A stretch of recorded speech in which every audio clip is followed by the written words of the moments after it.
Lunes 12 de julio.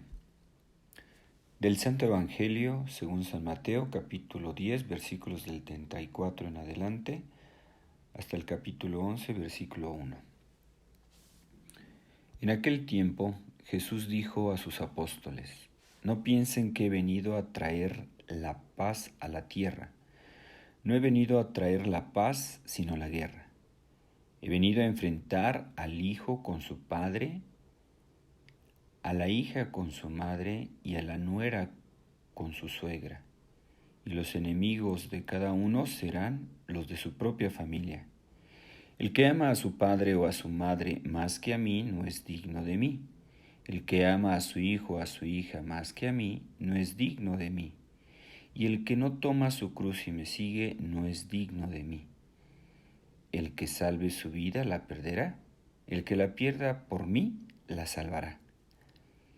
Quien lo recibe a ustedes me recibe a mí, y quien me recibe a mí recibe al que me ha enviado. El que recibe a un profeta por ser profeta recibirá recompensa de profeta, y el que recibe a un justo por ser justo recibirá recompensa de justo. Quien diere, aunque no sea más que un vaso de agua fría a uno de estos pequeños por ser mis discípulos, yo les aseguro que no perderá su recompensa. Cuando acabó de dar instrucciones a sus 12 discípulos, Jesús partió de ahí para enseñar y predicar en otras ciudades. Palabra del Señor. Gloria a ti, Señor Jesús. El Señor nos dice en este Evangelio que Él no ha venido a traer esa paz terrena y falsa, es decir, esa mera tranquilidad que ansía el egoísmo humano, ¿verdad? Sino Él lo que ha venido a traer es la lucha contra las propias pasiones, contra el pecado y todas sus consecuencias. Y la espada que Jesucristo trae a la tierra para esa lucha, según la propia Escritura, es la espada del Espíritu, que es la palabra de Dios, que es viva,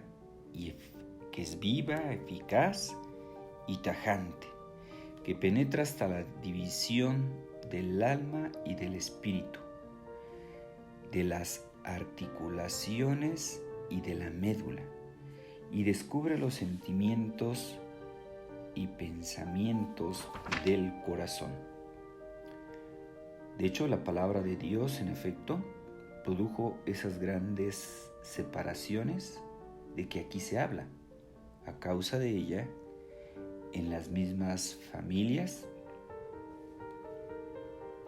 los que abrazaban la fe tuvieron por enemigos aquellos de su propia casa que resistían a la palabra de la verdad.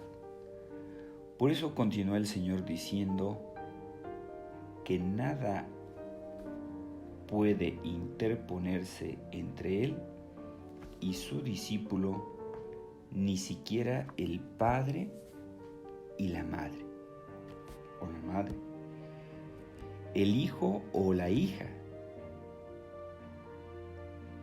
Todo lo que sea un obstáculo debe apartarse. Estoy recordando el caso de los mártires, los niños mártires, tlaxcaltecas, como ustedes saben. Estos niños mártires, los primeros evangelizadores se dieron cuenta de que los niños tenían gran facilidad para aprender. Ellos servían de traductores, es decir, primero recibían las enseñanzas de los padres misioneros y después ellos iban a predicarlas. Dos de ellos que fueron a predicar, ellos eran muy valientes, porque decían, no, pues nosotros vamos. A pesar de que eran muy pequeños, ellos fueron de misioneros. Dos de ellos por estar predicando en un pueblo, y estar quemando a los ídolos, pues esto los llevó a que pues la gente que no quería cambiar de vida, pues los mató a ellos por no querer cambiar de vida. Otro de ellos, este niño mártir tlaxcalteca, por decirle a su padre: mira, no está bien que tengas varias esposas, tienes que tener solamente una. Pues esto obviamente incomodó al papá y pues mató a su hijo, lo mató por esto. Entonces aquí vemos claramente cómo pues la palabra de Dios pues llega a eso, ¿verdad? A tener enemigos en la propia casa que se resisten a la palabra de la verdad. Pues, hermanos, es evidente que estas palabras de Jesús, en primer lugar, no entrañan ninguna oposición entre el primer mandamiento, amarás a Dios sobre todas las cosas, y el cuarto, que es amar a los padres, sino que simplemente señala el orden en que han de guardarse, que debemos amar a Dios con todas nuestras fuerzas y tomarnos en serio la lucha por nuestra santidad, y también que debemos amar y respetar a esos padres que Dios nos ha dado y que generosamente han colaborado con el poder creador de Dios para traernos a la vida, a los cuales les debemos tantas y tantas cosas. Pero el amor a los padres no puede anteponerse al amor de Dios. En general, no tiene por qué plantearse la oposición entre ambos.